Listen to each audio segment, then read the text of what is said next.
Hello, good afternoon. Welcome. This is a presentation sponsored by CLOSE-UP, the Center for Local, State, and Urban Policy at the Gerald R. Ford School of Public Policy. And this is one of our kind of semi-regular panels on education policy issues. Today is a topic that I have had a personal interest in for a number of years. Kind of school organization, school size. Does size matter? The role of small high schools in reforming public education. We have three distinguished panelists with us today. What I'm going to do is I'm going to introduce each of them briefly now. I'm going to just say a few introductory remarks on the topic, and then we'll turn it over to our speakers, who will each speak for about 15 minutes or so, and then we should have 20 or 25 minutes for Q&A at the end. We have today with us, who will kind of be starting off, Howard Bloom, who is the Chief Social Scientist at MDRC, which is a research firm in New York City. He has spent 30, 40 years doing social program and social policy evaluation. He's been a professor of statistics and econometrics at Harvard University and NYU University. He is a personal inspiration to me as a researcher, and this is one of his latest ventures into small schools work.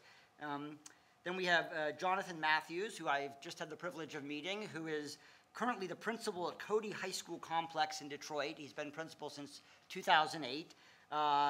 Prior to that, he was assistant principal and teacher, social studies curriculum leader at Murray Wright High School. He was raised in Detroit and is a graduate of Eastern Michigan University and also Wayne State. So he is going to provide some actual on-the-ground perspective for us during the panel. And then last, but certainly not least, is Michael Tenbush, who is kind of a mix. He's someone who I think doesn't quite always know whether he wants to be a researcher, a policymaker, or a practitioner. I've seen him kind of at least in two of those three hats.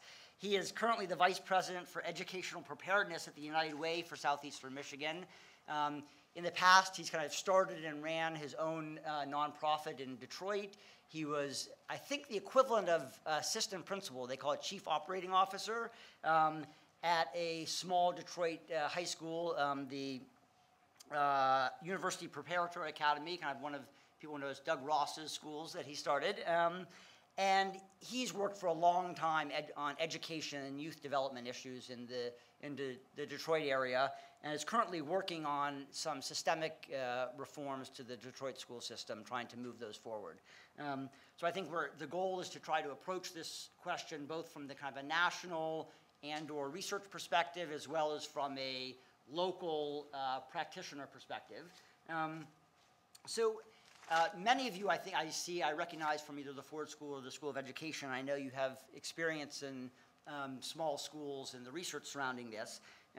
So my experience in small schools started as my first job after college when I was a 7th and 8th grade math teacher in Zora Neale Hurston Academy, which was one of 6 small schools in what was formerly JHS, Junior High School 45 in New York City, in District 4, which is one of the birthplaces of the small schools movement.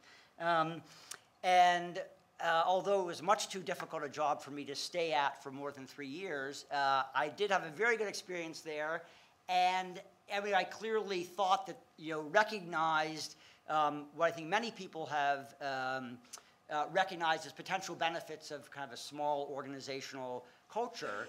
And I think that's a sense that has guided prior research on small schools, anecdotal evidence of effectiveness, strong intuitions about why, and strong theory as to why small schools should be more effective, that hasn't been matched up till now with very convincing research on the effectiveness of small schools.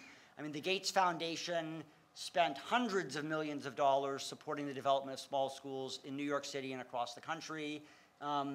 And their evaluation, along with the evaluation of others, I think led to, at best, mixed results on the effectiveness of small schools. Certainly nothing commensurate to what one would have hoped would be the result of hundreds of millions of dollars of investment. And then since then, partly as a result of these disappointing research results, the Gates Foundation has kind of switched away from focusing on small schools and now on a different focus of teacher effectiveness. And after this switch occurred, I think Howard, as he may tell a little bit, almost by chance came upon this data and this research opportunity in New York City. And I think he has said he is going to restrain himself and not get into technical details. But I think one thing that hopefully he'll at least briefly convey is that the research he's presenting today, for a variety of technical reasons, is, I think, much, much more compelling than almost any of the existing research, at least on the impacts, not necessarily getting at the mechanisms, but that's something I think we'll like to discuss as a group with the panelists, but on the impacts of the small schools, extremely convincing, and as you'll hear, some, what I think many of us find surprisingly positive results.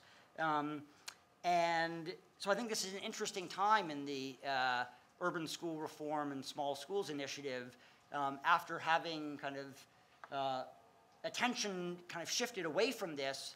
There's now, I think, kind of good reason that we all as researchers and practitioners may want to try to focus on this again, at least to some extent, but hopefully that will be something that comes out of the presentations and the discussions. And so I think with that, I will turn the floor over to Howard, who will begin, and we'll go from there. Thank you very much.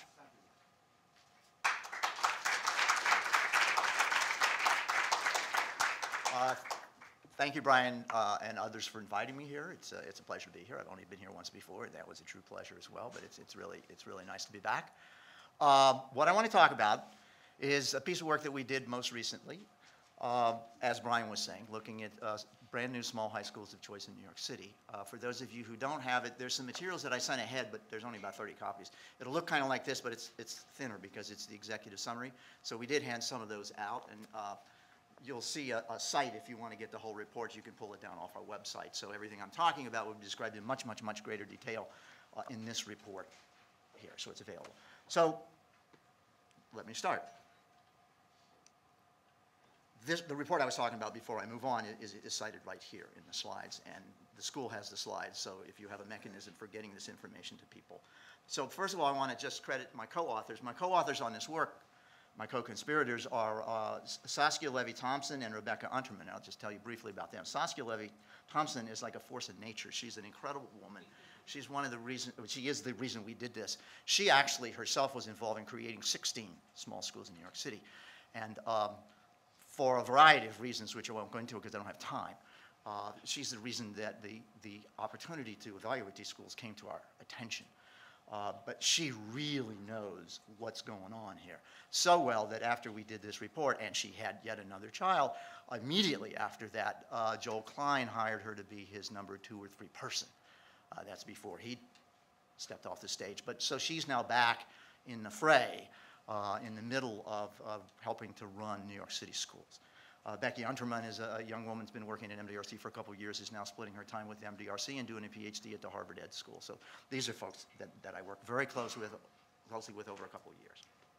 So Brian's already introduced the basic topic. High schools are indeed a problematic, if not the most problematic part of our education system.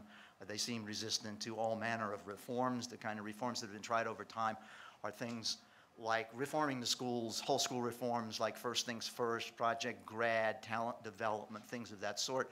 And I think it's Barnstable, Massachusetts got a lot of play for really reforming a large high school. But there's no real, or there's some evaluations of some of these things, but they're all subject to considerable limitations. So there's not a lot of evidence about their effectiveness, but they're one approach, reforming existing high schools. Another approach is to go outside of the high school system through either charter schools or through vouchers for private schools. There have been some really good work on that. Some of your faculty have been in the midst of that, like Sue Donarski. And there is beginning to be some evidence on those kinds of things, but that's working slightly outside of the system.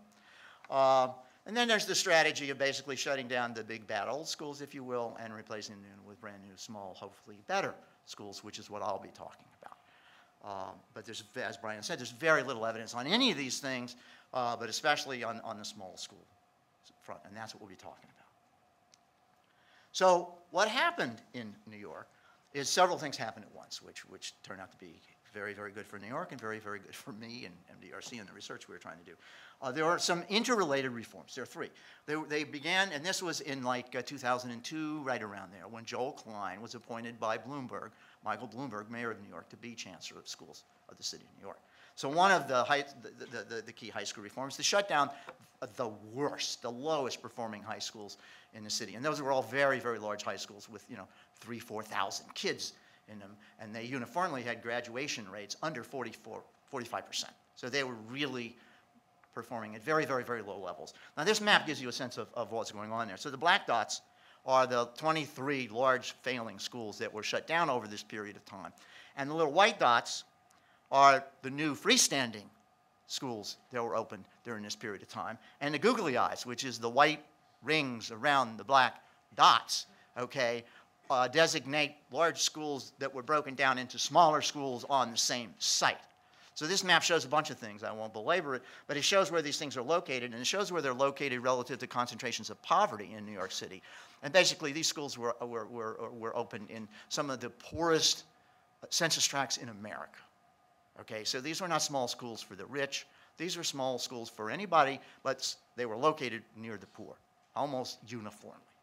Okay, so that's a sense. And there are 123 now or a year ago, of these small schools of choice, which I'll define in a moment. There were over 200 new secondary schools in about 6 or 7 years. So it's an enormous enterprise. New York City, just to give you a sense of overall scale, has got about 400 high schools. So that's a sense of overall scale. All right. So, oh wait, I want to go back. So several other things happened. They closed failing schools, opened new schools, and, which is what makes this research possible, they made a frontal assault on providing a meaningful school choice for all kids. Okay, not just the kids in the know, not just the families in the know, not just the families with the resources, but for all kids. And this was definitely a real thing. Gordon Berlin, who's the president of MDRC, has a kid who went through this process recently, and Gordon saw it firsthand. They basically sent a catalog, high school catalog, like a college catalog, but high school catalogs for all the high schools in New York to all 8th graders, all 80,000 of them each year. Okay, they had high school fairs, just like college fairs, where the high school principals and faculty and students would come and meet with incoming 8th graders and their families to tell them about the schools, so that the kids and their families could learn about these schools. The administration pushed the 8th grade guidance counselors to get their kids and the kids' families to learn more about what the opportunities were. So this was not just some piece of paper. It was a sociological phenomenon in its own right. Okay, so there was a big push, and they changed the way kids, in so doing, they changed the way kids are assigned to schools, citywide, except for about 5% of the kids. About 95% of the kids are assigned to schools, as I will describe in a moment. But the other 5% still test into Bronx Science and Bedford-Stuyvesant, where they go on and win Nobel Prizes, or they go to the School of the Performing Arts and they end up on Glee or something like that. But 95% of the kids are going through this process citywide. Okay, so it's called HSAPS, the High School Application Processing System. That's what we're going to use to do this study, but that's what's used to assign these kids to all schools. All right, so New York City school choice and SSC lotteries. So the way it worked, I mean, this is just a thumbnail sketch. It's actually a hangnail. It's almost nothing. It's a brief sketch. But all 8th grade students attend fairs, blah, blah, blah, blah, blah. And when it's all over, they are to list in rank order of preference up to 12 high schools that they would like to attend. And they send that in. Okay? Then the schools, certain schools have different priorities. These new schools that were created happen to be called limited unscreened schools. They do not screen on academic background. They don't know anything about the kids at all. They're no priority. They only have 2 forms of priority. Geographic proximity, which is usually, are they in the same borough of Manhattan or not? If you're in the same borough, you got a higher priority than or not. And are they known to the school or not? You can be known to the school by visiting the school and leaving your name there, visiting the school's booth at a school fair and leaving your name there, calling the school and leaving your name there, whatever. And so you can imagine a little 2x2 box with first highest priorities known to the school and geographically proximate. Lowest priority is not known to the school and not geographically proximate. And then there's 2 other cells. That's the only thing that puts people in any kind of priority at all. So the small schools of choice confirm these various things. This information is sent into the centralized assignment processing. The kids send their choices in. That's sent into HSAPs. HSAPs is the processing system.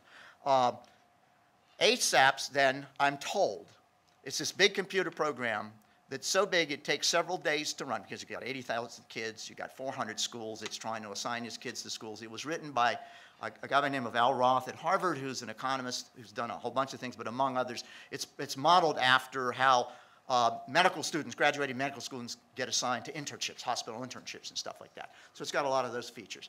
And you know, if we had time, like some hours, I could describe to you how it works and how that created these lotteries. But what happens is there's also an element of randomness in the assignment process. It was not put there for research purposes. It was just put there to make the thing work.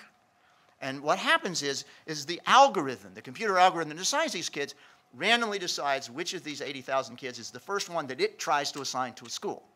And then the second one, and then the third one, all the way to the 80,000, right? And so it starts trying to assign kids to their first choice, and if that's full, then to their second choice. You sort of get the basic idea, right?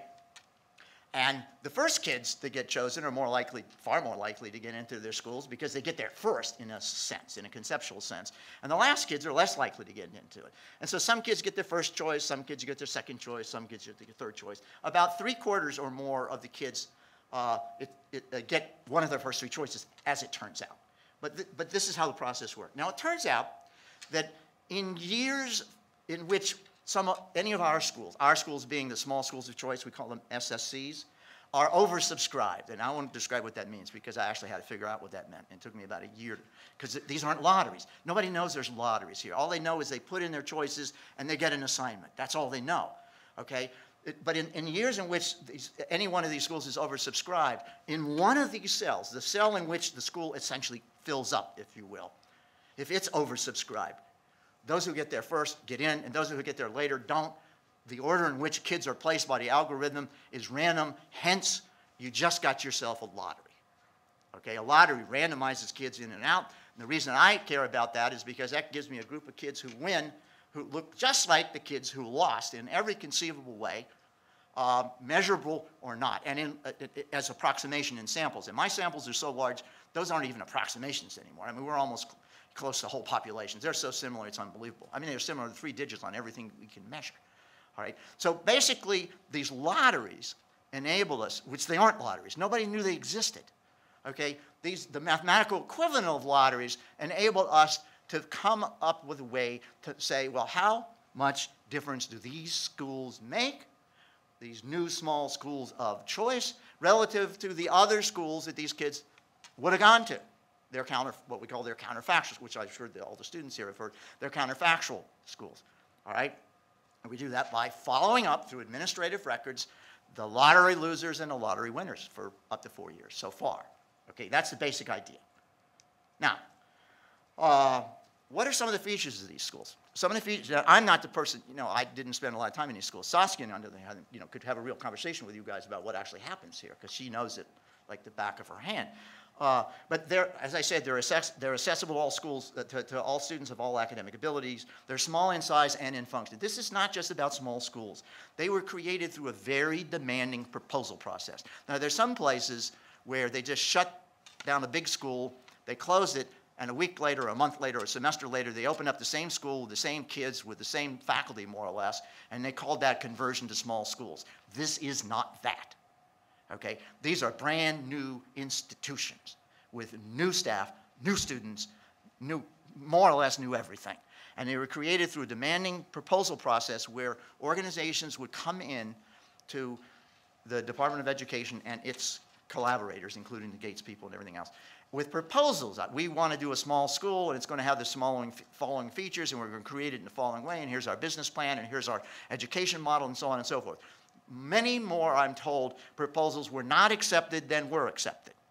So this was a rigorous screening process.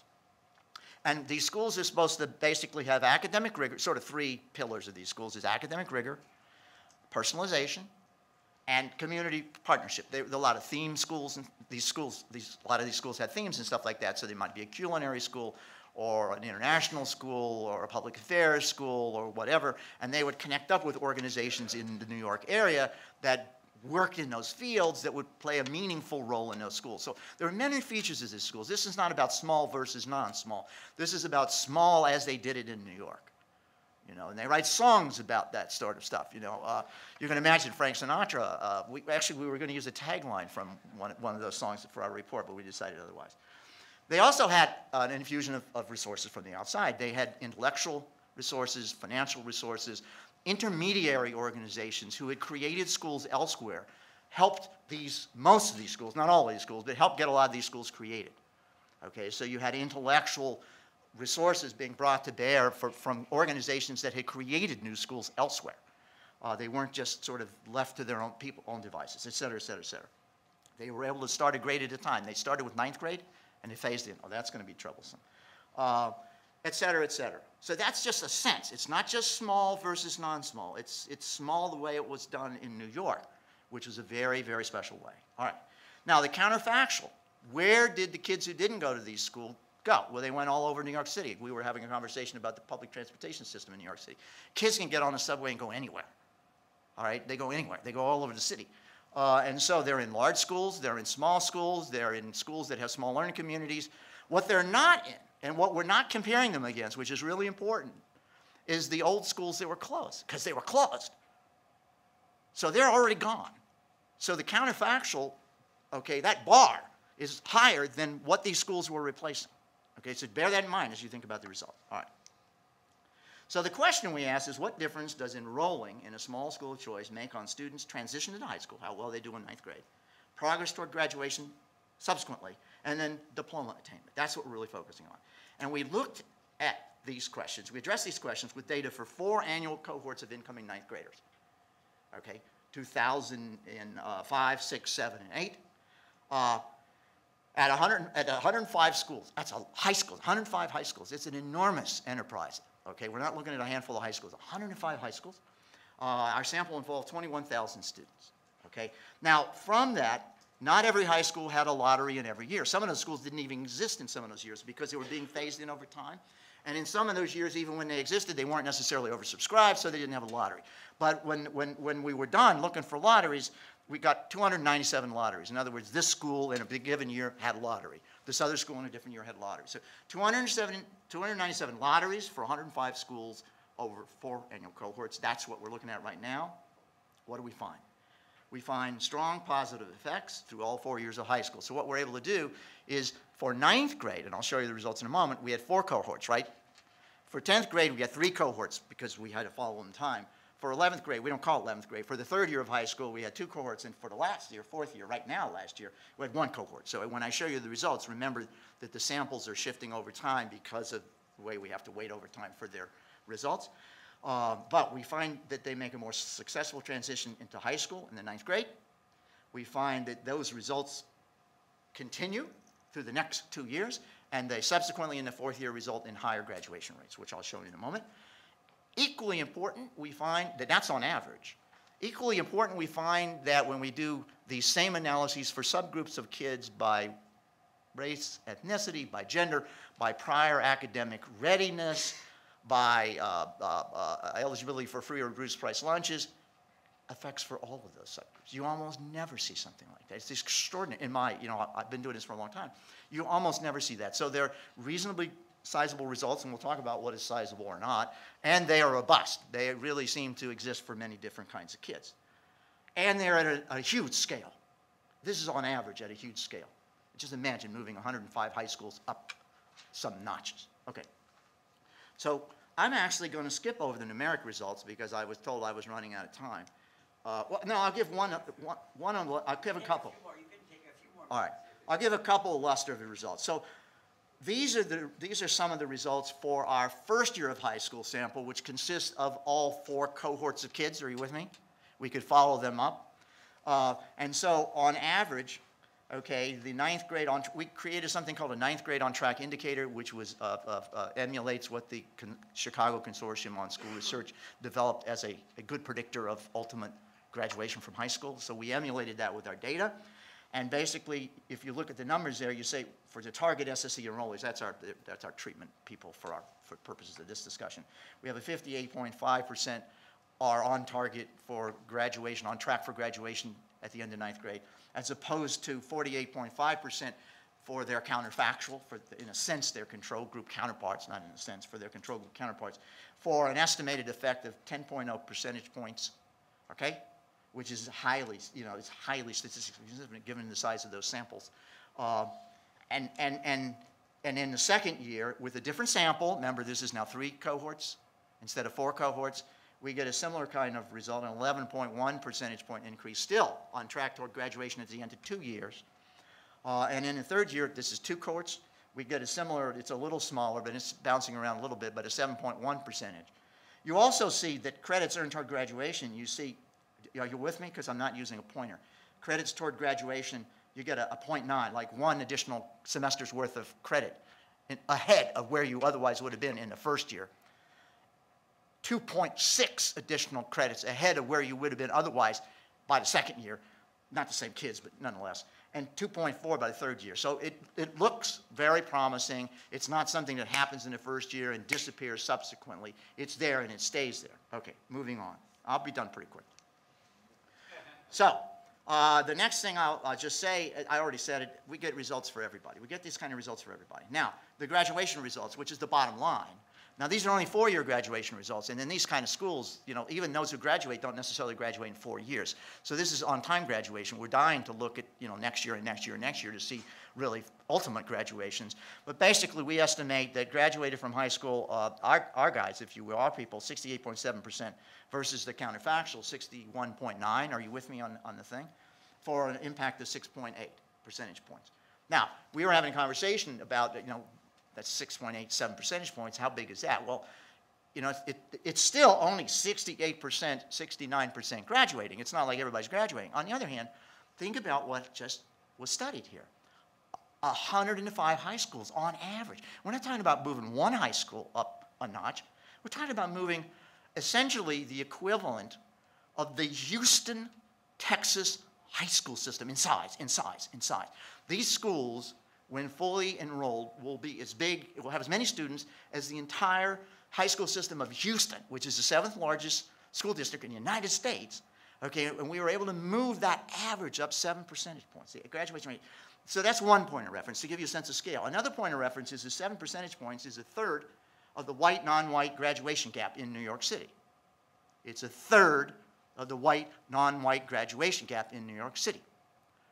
Okay, so we think, and once again, these effects are happening for all of the different kinds of subgroups that typically people care about and look at. So we think this is pretty impressive. Now, we have had similar kinds of problems. We were having discussions about some people look at 7% and they say, well, gee, that's not very much. I look at 7% and I look at the scale and I look at what it's compared to and I look at what I've been doing for the past 35 years. I say, this is unbelievable. This is like a once or twice in a lifetime that I get to see. All right, this just doesn't happen. And not only that, but it doesn't ever get documented with a rigorous randomized trial. All right, so conclusion, replacing many large failing high schools with many more small themed schools of choice in a relatively short period of time, 6, 7 years, is a viable reform strategy. It's not the only one, but it's viable. As implemented in New York, and I've underscored that already several times, small schools of choice substantially improved, I believe, we believe, students' academic outcomes. They were effective in very poor communities for all types of students, most of whom, 92% of whom were students of color, most of whom were eligible for free and reduced price lunches. So they're the kinds of students that the federal debate in particular tends to focus on. And if anything, these results understate the true effects for 2 reasons, and I'll stop. One I already mentioned, they're not compared against the big, bad old schools that were closed. If they were, the effects would be even bigger because those were the worst of the schools in New York in terms of graduation rates. So the effects would be even bigger. And another thing which is not in our report, which I can't put in the report, but I can say, because nobody can stop me from saying, is that I think the effects could be up to twice as big as they look right now. And the reason I believe that is because we did some initial cuts on estimating the effects for kids in lotteries who were in schools during their first 2 years of existence, during startup, versus lotteries in schools who were in their third or later years of existence. And there was a zero effect on average in those lotteries for those schools that were in their first 2 years of existence, zero effect. Okay, and they are at least half of the lotteries and half of the sample that we're looking at. Okay, if the implication is that after the first couple of years, when things are kind of complicated and disruptive and you're trying things out new and you got new faculty and they never worked together before, et cetera, et cetera, et cetera, if the implications are correct, then the effects I'm showing you are probably half the size of what they look like after the third or fourth year. Now, the reason I can't put that in print is because we weren't looking at the same schools over time, because there were new schools coming in over the period of time. Okay, so we had some of those early lotteries were schools that weren't in the later lotteries. So I'm waiting for, over time, as we get more cohorts of students, when I have enough schools where we'll have the same schools over time, and we'll look at the earlier cohorts and the later cohorts to see if that's really a valid causal inference, then I'll be able to say it is. But once again, in my experience, I never see findings this stark. I mean, they're stark. I mean, I'm talking about zero, not kind of similar. Zero for the first 2 years and 15 percentage point increases subsequently.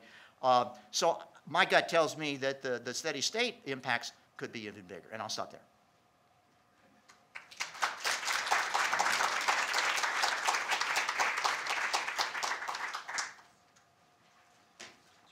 Thanks. Again, my name is Mike Tenbush, and Brian has always been my favorite researcher until I met Howard. So, thank you. And I'd like to just thank John Austin for being here.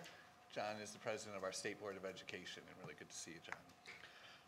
So what I'd like to do is talk a little bit about my story and then give you some facts about schools in Detroit that are pretty alarming. And I want to share that with you just so you have a sense of what kind of what the level of transformation that's required and some of the amazing people doing the work. Because at the end of the day, this work just requires some true heroes more than anything else. And I'm glad to be able to introduce one of them to you before we leave today. So in 2003, the mayor put me on the school board for Detroit. I was on that board for 2 years.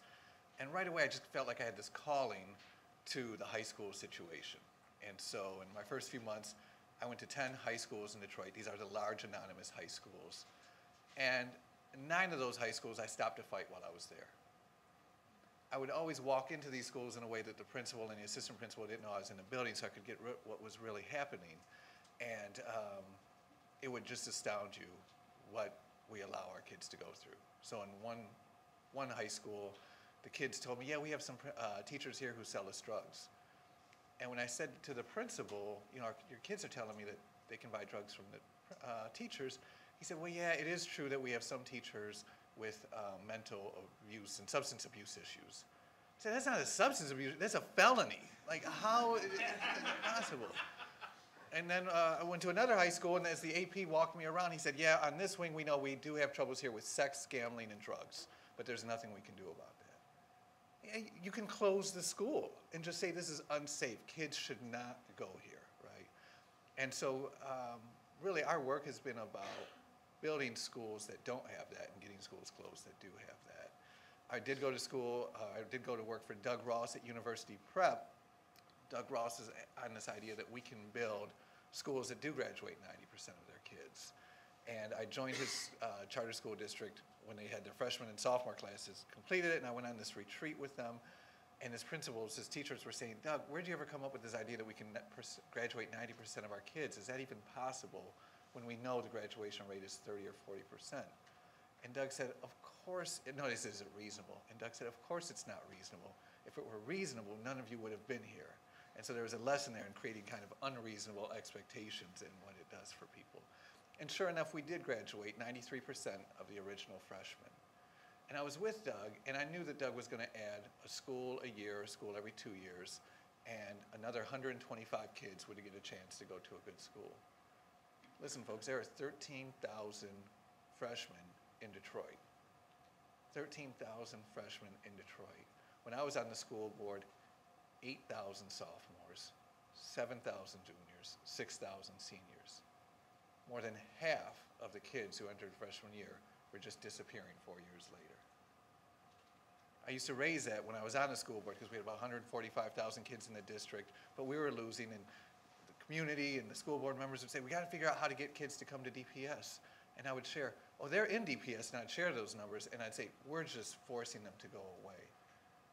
And every time someone from the evaluation office would run over and catch me afterwards and say, Mike, you don't get the true graduation rate. Our graduation rate is 89%, because you look at the number of seniors who entered and the number of seniors who graduated, and that's 89%.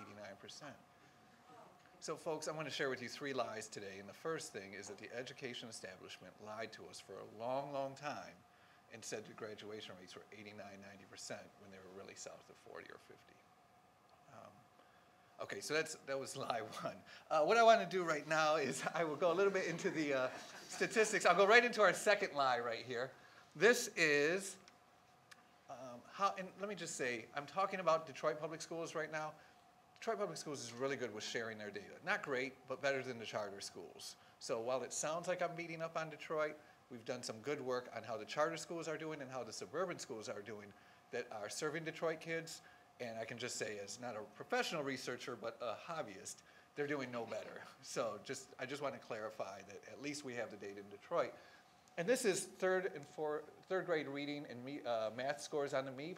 So if you're a parent, you're feeling pretty good. 73, 77% of our kids are doing well. They're going to be okay. This is 8th grade. Oh, we're having troubles, 50%, 56, 49%. But you get over to college readiness, 11th grade ACT, 2% ready in math. 13,000 freshmen, of the 7,000 who are taking the ACT, only 2% are college ready in math. The second lie is this MEP as an indicator of preparation and performance. I'm telling you, it's not 9th and 10th grade that John's teachers are doing so poorly, it's going to 2%. This is not a good indicator of where the kids need to be in Michigan. My understanding is the state board is taking it on, and I think they're going to make some adjustments there. This is number of kids who end up going to college. So of all the kids in Detroit, 40% drop out. I'm sorry, before they even go to college. Of those who graduate, another 36 don't attend.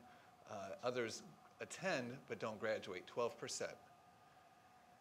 We cannot continue to hemorrhage thousands and thousands of lives in Detroit and cities across Michigan and expect to be the state that we all want to be. And I just want to make clear, this isn't just a Detroit issue. There are 8 districts in Michigan with more than 3,500 kids with higher than 70% free and reduced lunch rates. If you look at just over an 18 as a statewide average, I think it's 19. 18 is generally the number of what you have to get to be good at, be successful in a junior college, 21 or so to be at a 4-year college. Just go across the mean ACT score, less than 14 going across city after city. Oh wait, okay, so now I have a quiz. What do you think is the average, I don't even know my notes. What do you think is the average number of days that a person misses in a Detroit high school? Jonathan can't answer. Average number of days that a student misses in a Detroit high school. Somebody. 18. I heard 30. 50 is close. 46. What's tragic about that, it starts here at 18 K5. An elementary kid misses 18 days on average. By the time they're in middle school, they're missing 30. By the time they're in high school, they're missing 46. I thought that data had to be bad. So I asked a room full of students at one of our high schools that same question. And the first one said, 30. And the second one said, 50. And the third one said, no, it's got to be 120. It's messed up. But so I think that data is pretty accurate. That on-track data from the Chicago Data Consortium would say that if a student misses 20 or more days of school and fails 2 or more classes as a 9th grader, he or she has a statistical likelihood to drop out. So 20 or more days of school and failing 2 or more classes, statistical likelihood to drop out. And on average, our kids are missing 46 days of school.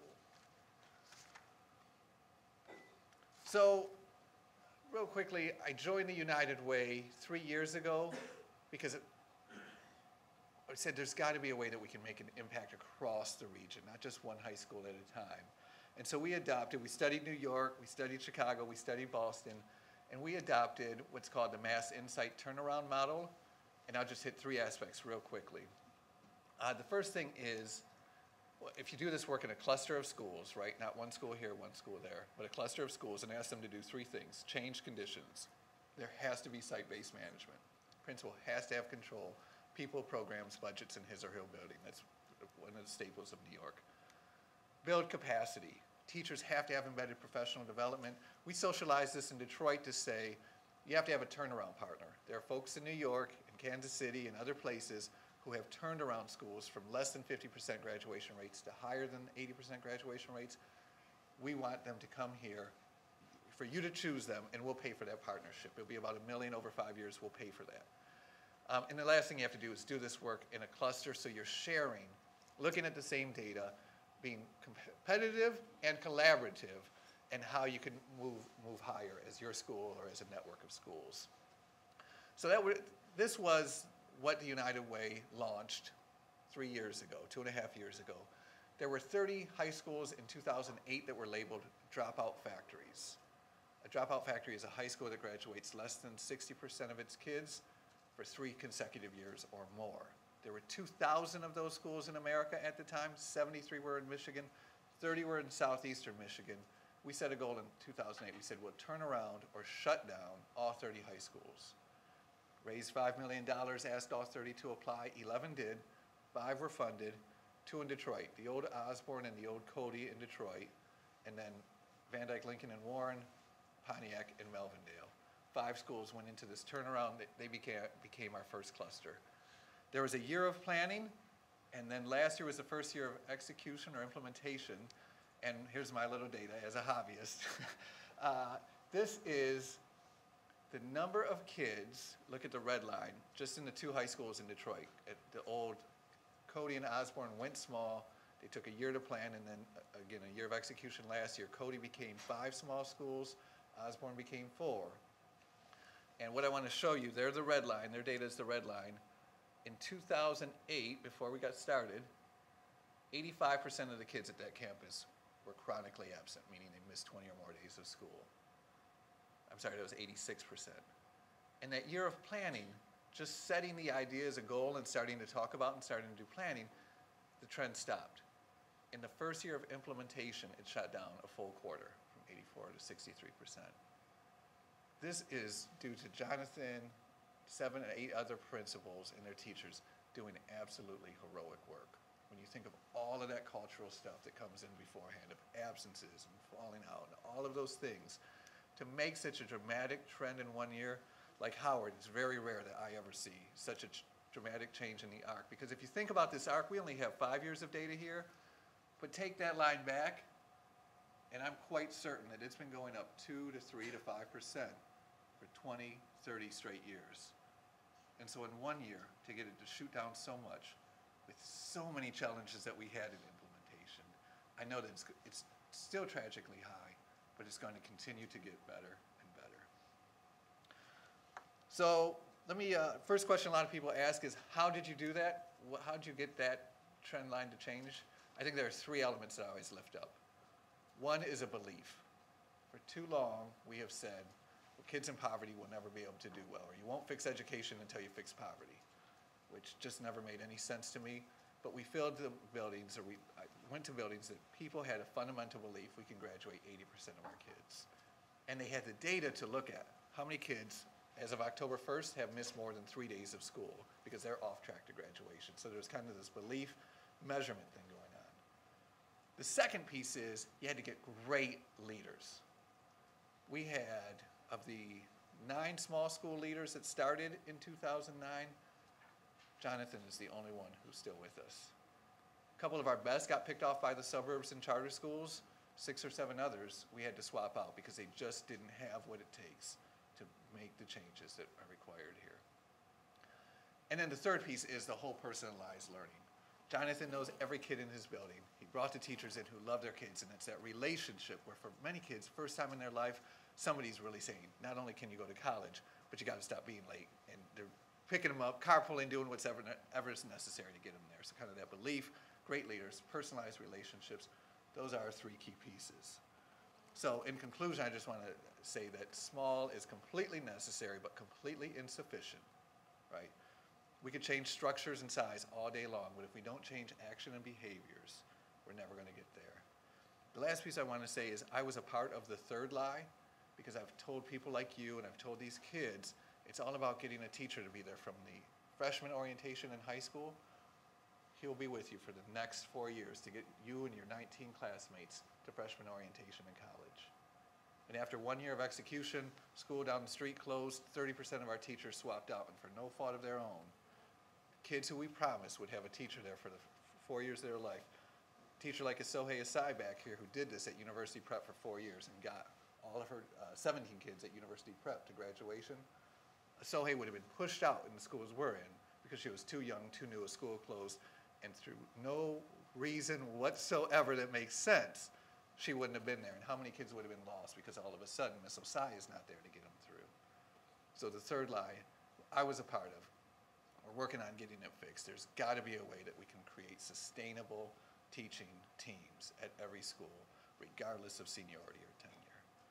And the final piece I just want to conclude you with is that you hear these lies, you look at that data, but I'm telling you, we've made a lot of progress with those bumps, and we're only getting better. Every day, every month, we're getting a lot better, and these kids are going to have a much better future than they had 6 years ago. Thank you.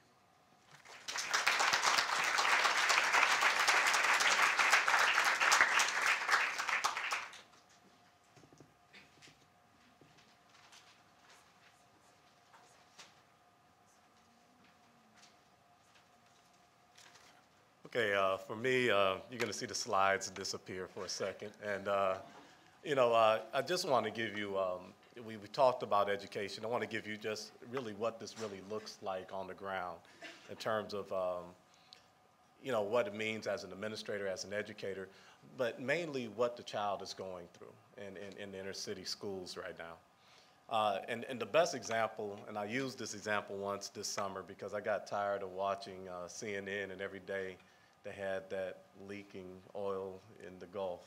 And you all, hey, no matter what you watch, I was trying to watch, I don't know, whatever it was, and I just saw this oil spilling out. That's the image of the young people that we lose year after year. It's spilling. And, you may have seen some of the news reports of some incidents that happened in Detroit, but since I've been an educator, every time you see a violent incident or a tragic incident in the city, you got to realize as an educator, we know those young people.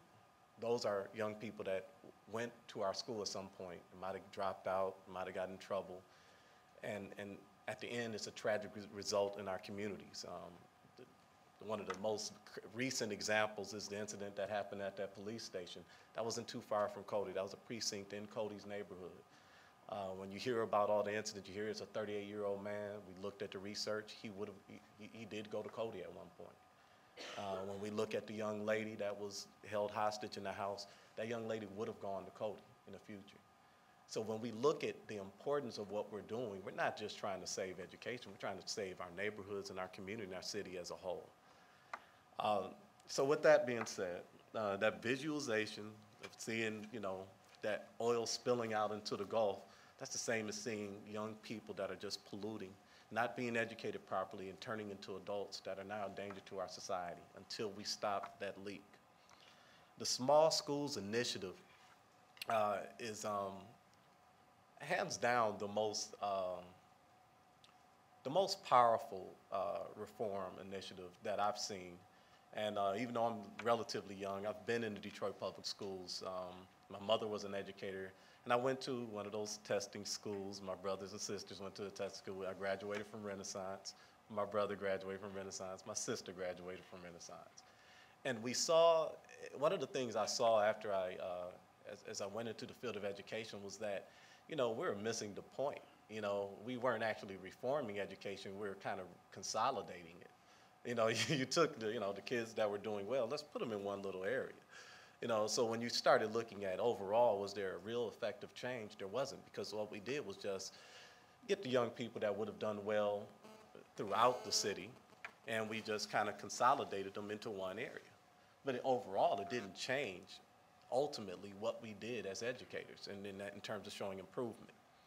So when you look at the data that we've been able to find with the small schools, let me first give you a visualization of what a comprehensive Detroit school is. I came from Mumford before I came to Codi. I also was at Murray Wright High School, and each school averages around 16,000 to 2,200 students. Of that 16,000 to 2,200 students, you're looking at, on a daily average, a yearly average, you're looking at about 20 to 30%, give or take, in most DPS schools, special needs population. And when we say special needs, we're looking at emotional impairment, or we're looking at someone with a learning disability. Then the next number you will look at, when you look at economic poverty and in terms of their economic condition, it's looking at a range of 60 to 70% that are below basic, hovering at the poverty line. Then the other number that you'll look at, daily attendance, and Mike brought this up.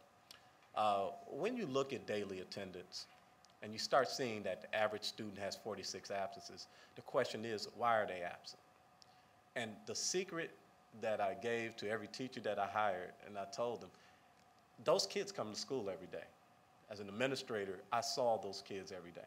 The problem was, on average, we suspend 20% of our population a day in most Detroit schools. And if I have 2,000 kids, do the math, how many kids I've suspended on a daily basis. And when you add that up, if the average child that gets suspended 5 times through the course of a year, and each suspension is 5 days, you have 25 days right there. And if you just throw in the fact that that child, after a while, has been out 25 days, so what's the point of coming in the next day? Now you see where the 46 comes from. But you also see you can see the culture of the average Detroit school, that big, large school of 2,000 young people, and then you got 400 of them that you've suspended, that now when they come back, don't see the point in going to class because you're going to fail anyway. Now you see that culture. Now you see why that area in the hall where they're going to gamble, they're going to do this no matter what. It was so large, and the system was so ineffective, because at the end of the day, when we started the small schools, one of the immediate ways I hired teachers, when I looked at it, I had to tell them, at the end of the day, do you love children? And they said, yeah, every teacher says that. I said, well, do you love that child that disrupts the class every day, that is unmotivated and doesn't want to be in there?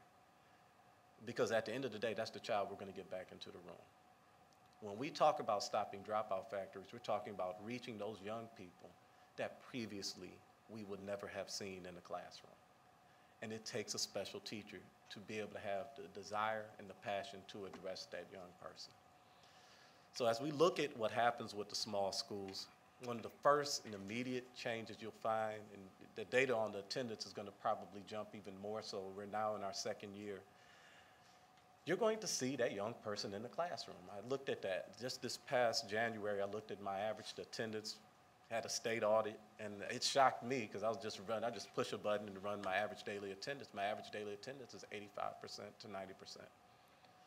Now, I brought that to my teachers, and I was like congratulating them, and half of them were sitting there mad and tired, and they said, you should have suspended more of them.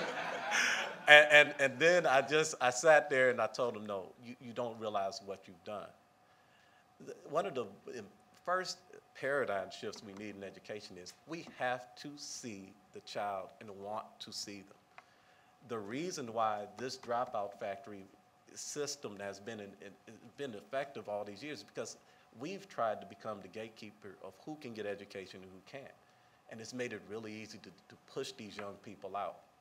We are now getting to the point where with the small schools, we can address the needs of those young people. We got them into the classroom. That's the first step.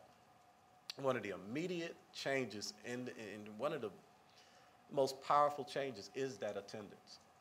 The next issue that you start finding out is, now that we got them in the class, how are they performing academically? I'll give you a quick statistic that we had that first year with that 100 freshmen. We had a partnership with an eyeglass company, and they were able to provide us with visual tests, and also free glasses for any child that, had a visual impairment. And out of 100 young people, 24 out of 100 had a visual impairment that they knew nothing of.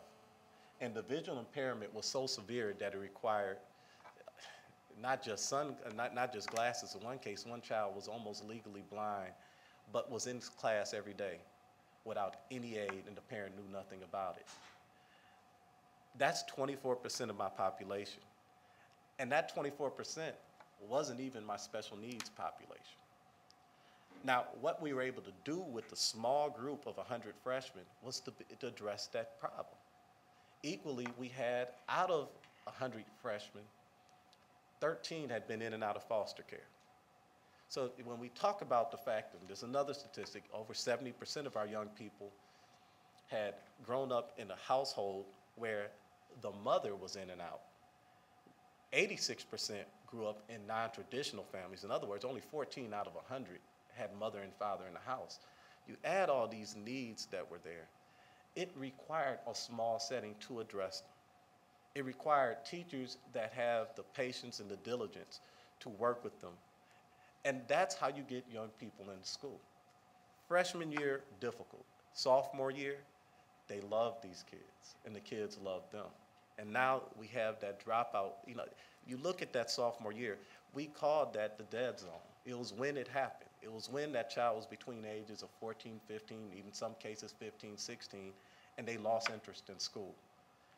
We've immediately solved that this year because we had 100 freshmen last year. Now I got 110 sophomores this year. We've actually grown, and we've been able to pull other students in. When you look at a small school, additionally, on the ground level, there's this thing, and I've been watching politics and this whole issue of solving unemployment. And the question comes, we're at 9 whatever percent, and everybody's waiting to see it drop down to 7 or so. But even though we can improve jobs, the number of jobs, we can increase jobs, 120,000 jobs have been brought in, or 200,000 jobs have been brought in, we might still see an increase in unemployment. And why do we see that increase in unemployment? It's merely because there are several people that previously stopped looking that now are going to start to look for jobs. You can look at the same situation happening with education when it comes to test scores. If we look at the young people that never took the test, that dropped out before their junior year, which is generally what happens, and now we bring those young people into the fold to take the test, let's think about what the data will look like then. These are some of the hard, real questions we have to face. We have to ask ourselves, are we really trying to educate every young person, or are we trying to increase test scores? Because one of the dirty secrets in education was, like I said, teachers did not want to see certain kids after a certain point. And if you're an administrator and you had to test these kids and you're going to be held accountable for them junior year, did you want that young person taking the test? These are hard questions. This is where we start looking at the data and the true meaning of what it means to create reform in education. Can we get those young people to the finish line with the ability to go on to a higher education? And are we really trying to reach every young person? Now, what I will close on is this, because I want to make sure we get questions and answers out there.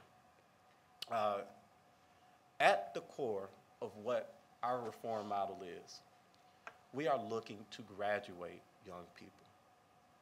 I look at test scores, and at the base of a child's ability, I first get them in. We all give them a test to find out where they are at reading and math, and we take them from where they are and move them forward, simply put. And it goes with the philosophy of this. You can come in and try out for the basketball team, and you might be able to jump off the floor 5 inches. Another person can jump off the floor 2 feet. At the end of the day, you're in the same classroom, you're in the same school. I have to educate both of you. If I can get that child go from 5 inches to 10 inches the second year, I've doubled his production. And also, most importantly, I provided him the tools to be able to continue to improve his skill level. He may not dunk after the second year, but he is on his way to getting there. Same thing with the person that could jump 2 feet off the ground. I wanted to make sure that they can jump 4.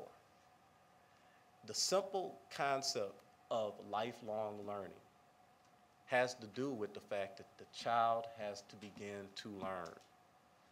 And when we start looking at the issue of standard-based testing versus the concept of actual growth in the process of learning, you'll find that we can take young people to get them engaged in a learning process. And from there, it's no different than holding the bicycle with the training wheels, where the child gets the confidence to at least ride. And then from there, you can let go, and they can go on their own. That's one of the main goals that we have with the small schools, is to jumpstart the education system. When you look at what a dropout factory is, it's simply put, young people that gave up hope in us, which later on become adults that give up hope in their communities. Through the small schools, we're once again addressing that whole concept of taking a young person, meeting them where they're at, providing them services, and pulling them forward so that they can go on and reach their individual potential. And when we look at the data that's going to come out of it, it's going to be interesting. I'm really curious about what we will see with testing data. I know I'm curious about what we'll see with attendance data versus GPAs versus graduation rates, because I'm sure you'll see some differences in many cases. But overall, what I will tell you does occur with the Small Schools Initiative is that for the first time, it addresses every child learning in a real and effective way. Because what it takes with the issues that young people face in inner city to really provide any real change, simply put, is time. And the time that we have through the small schools and the resources that we're able to provide them with the smaller group changes the whole concept of what we do when we educate children. So with that, I think I'm going to close. I think it's going to be better for us to now go through those question and answers and have some time, but I thank you for your time.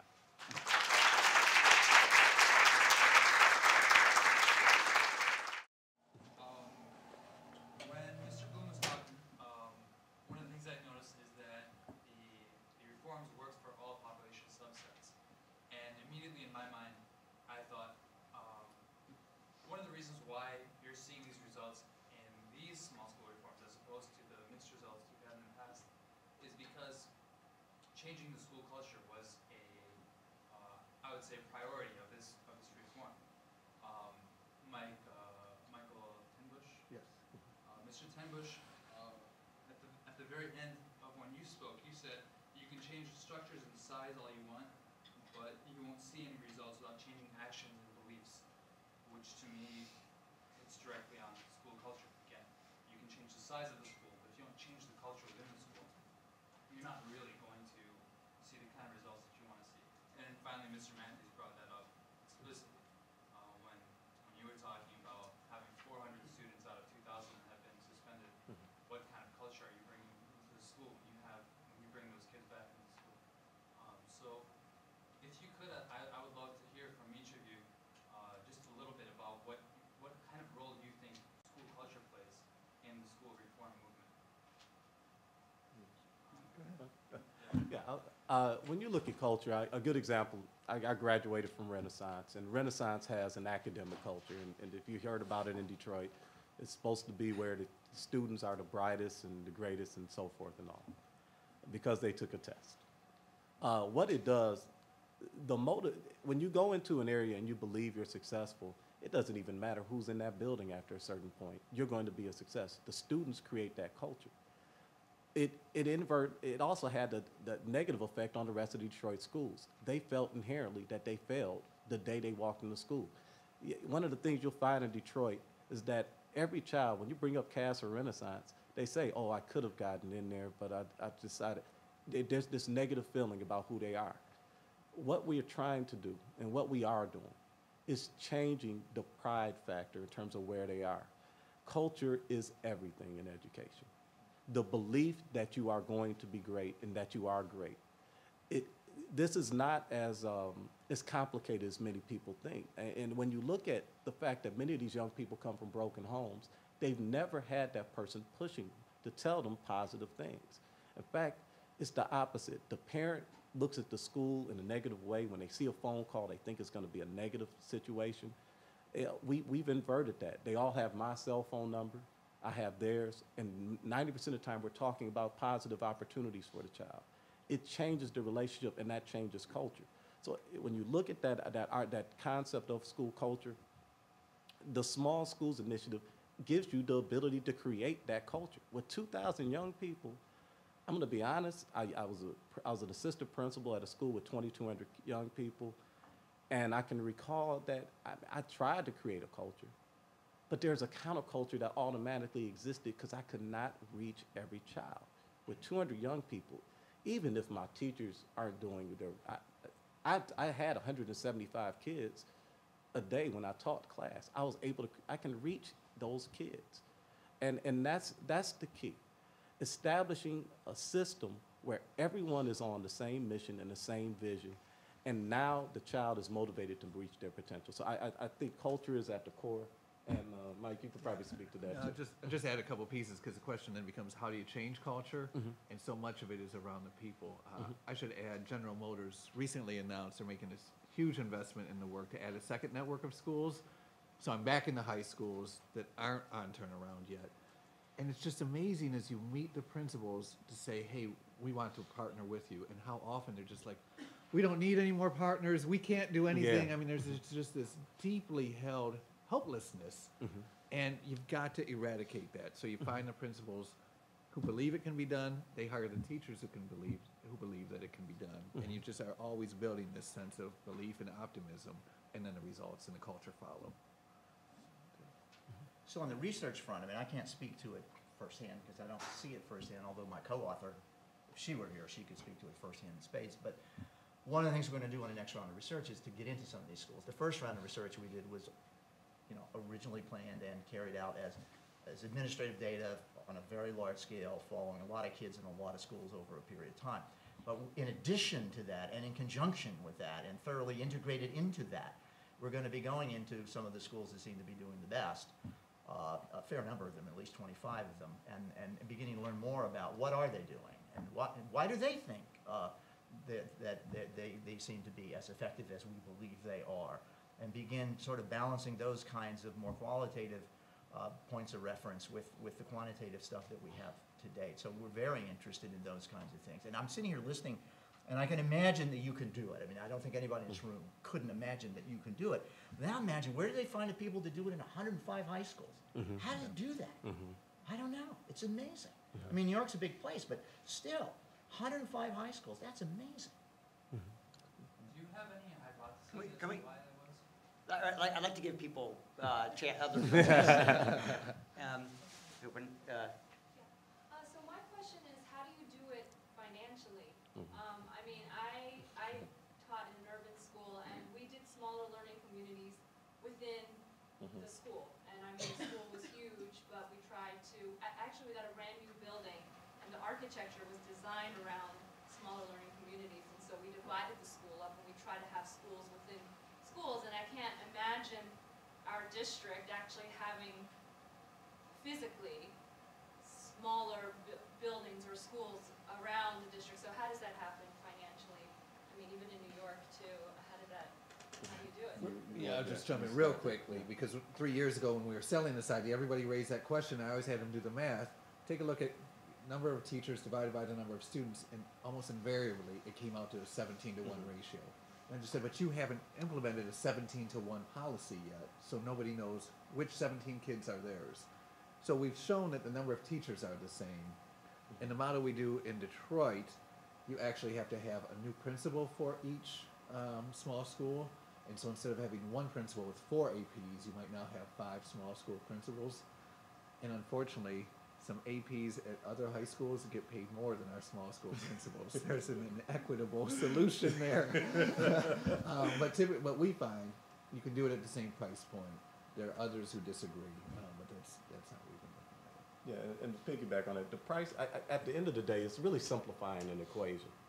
It's large schools, I used to be a department head, and at the end of the day, you basically have each teacher seeing a certain population of young people to make it, economically efficient.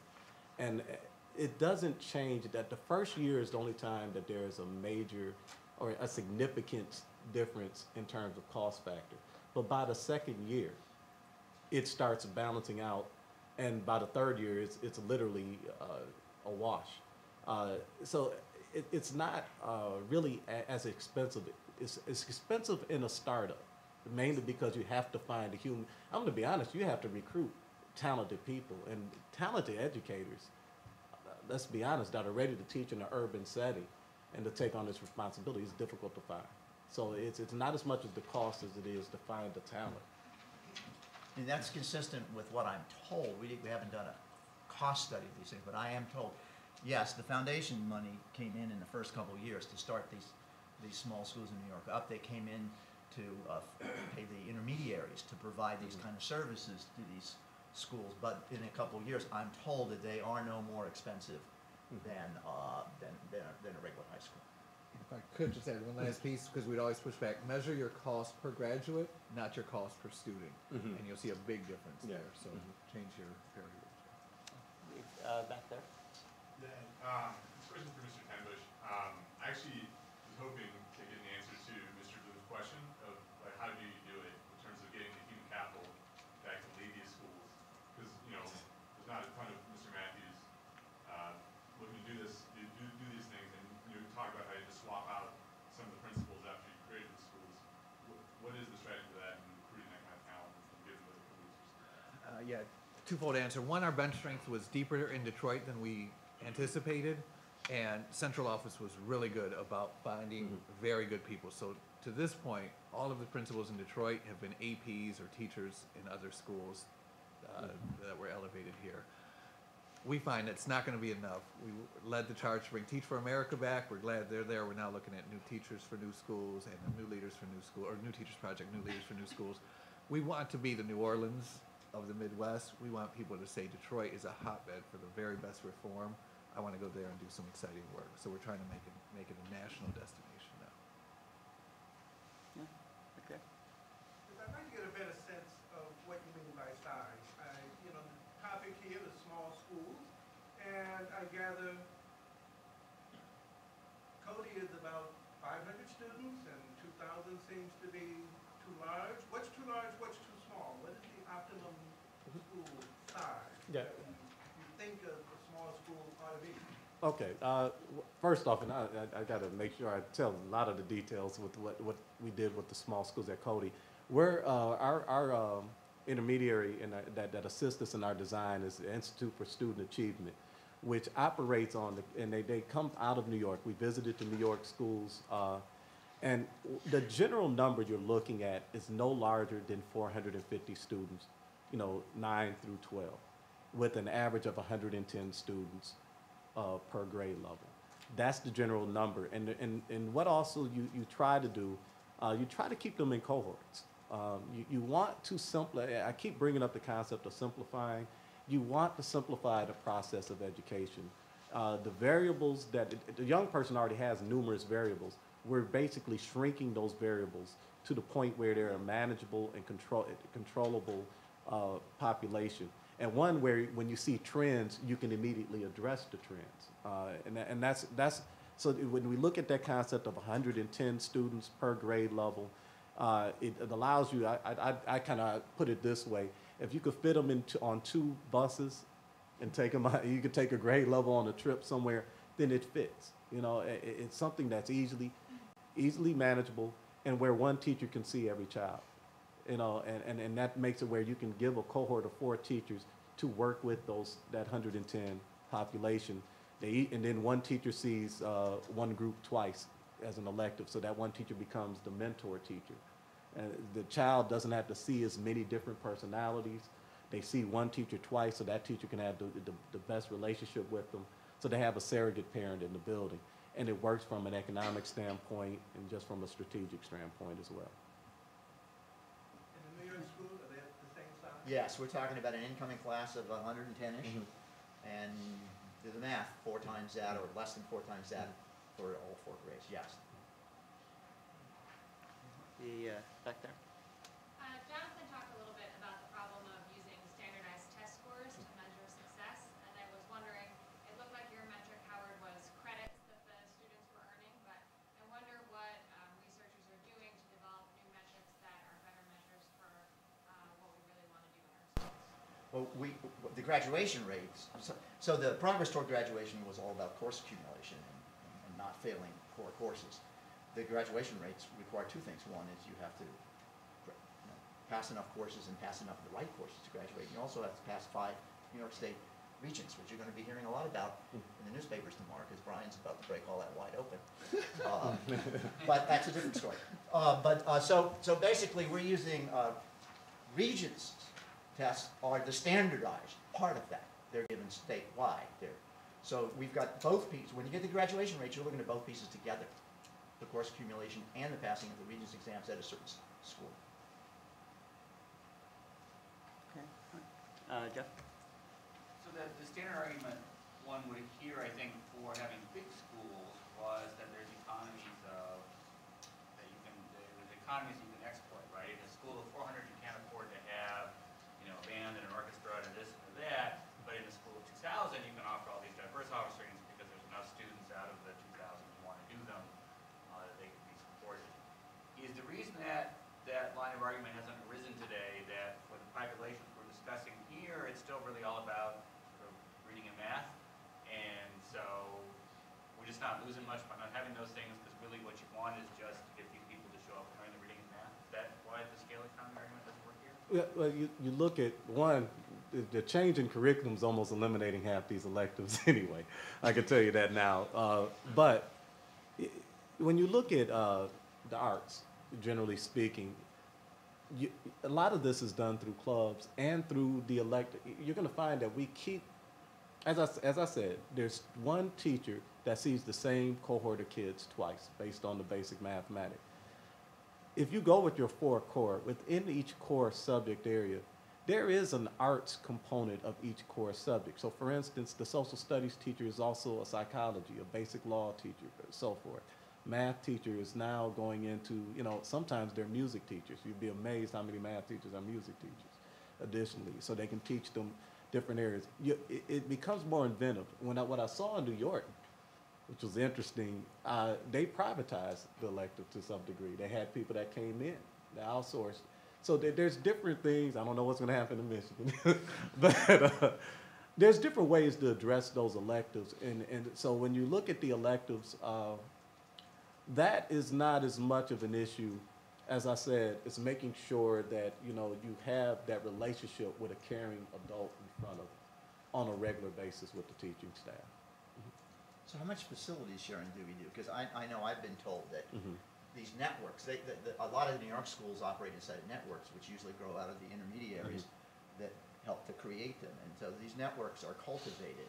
And so these schools, the teachers are seeing their peers in the other networks on regular basis, these for professional development. But also there's a certain amount of facilities sharing that's going on. Now, I don't know if you create a band out of that, but you certainly get the athletic facilities and stuff like that on a shared basis. Yeah, a good example, we still have one athletic team for the whole building.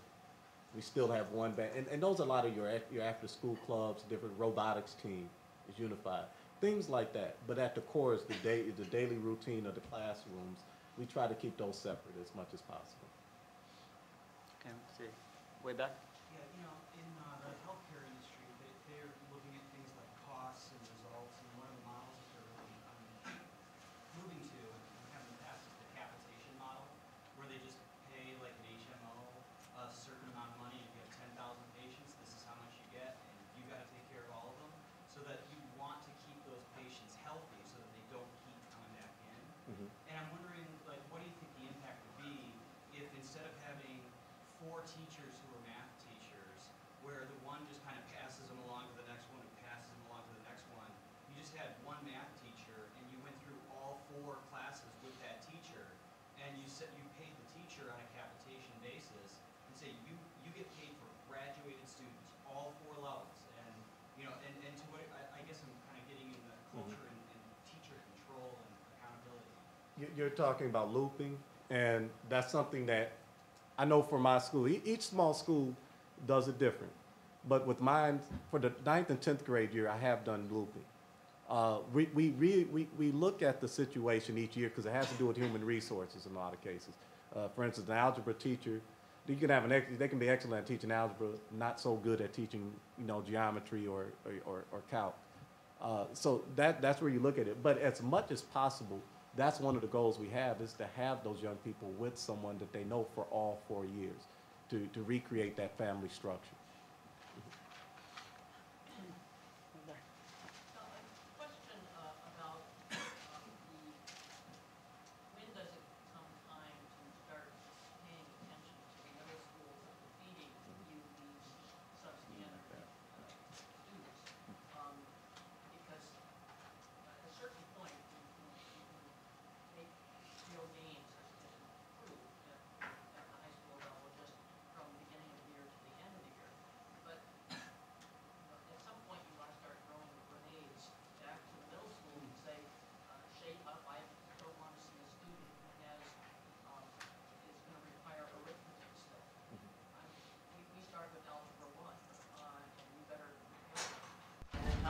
How do you work the system to start invading the territory of other folks who may not be quite as inspired as your cohort is?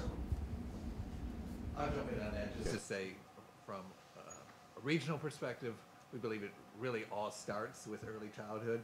I mean, that's the whole game changer strategy, we think, for the state of Michigan. So we're putting half of our education investments in early childhood. From the moment really a child is born in the womb, are you being held and sung and read to 20 minutes a day. We're also working with the foundations and the mayor and the Detroit Public Schools on a K-8 solution called Excellent Schools Detroit, so that is being strengthened even when the United Way can't lead it, so that we have a strong early childhood, strong K-8, and then this high school strategy. So completely agree with you. We think it goes all the way to the moment of birth, but we're working in cooperation with others on that K-8 solution. Okay. This kind of goes back to the earlier question about how big or how small, because I want to know, especially with regards to the statistical analysis, if you're charting schools of varying sizes within that subsample, if it's all pretty standard, okay? Because I'm just wondering if the research is going to move in that direction of not just smaller, but how small, and maybe testing if there is some kind of ideal size, and what steps maybe is being taken in that regard. Right. That's not a direction we're going to take. These schools were all designed to be at the size that we were just talking about, 110 incoming and roughly 400 in steady state. That's the model. That's what they're thought to be. Could you give me a little idea why that model? No, I can't answer that question. You'd have to ask the people that create these schools. Yeah, and generally, like the number that you're looking at, you want to create a number that's simply put manageable. And there's different reasons why we would say that number of 110, but it generally means that you can basically break the population down into 4 cohort groups of 25 to 30. And from there, with 4 teachers, that opens up, each teacher teaches 5 classes, that opens up the opportunity for that teacher to teach the 5th class to see that same group again. And it creates just a system of, like I said, it goes back to this basic mathematics of, we want to see 4 teachers that adopt these 100 or so young people and take a vested interest in their growth. And of those, each of those 4 teachers, they're responsible for 30 or so that are they have a personal relationship with. If you know anything about with special needs, how they might have a membership population where they do individual education plans for them, it's no different than that, except we're doing it with all students, where there's a direct relationship with one teacher. And that number of 110 allows you to do that in a systemic way. Right. Actually, I'm looking, we've already gone a little bit over time, and so I want to cut off the formal part of the presentation. We have a few minutes to, if the panelists are willing to stay after and answer questions. But now I'd like to thank them all for joining us.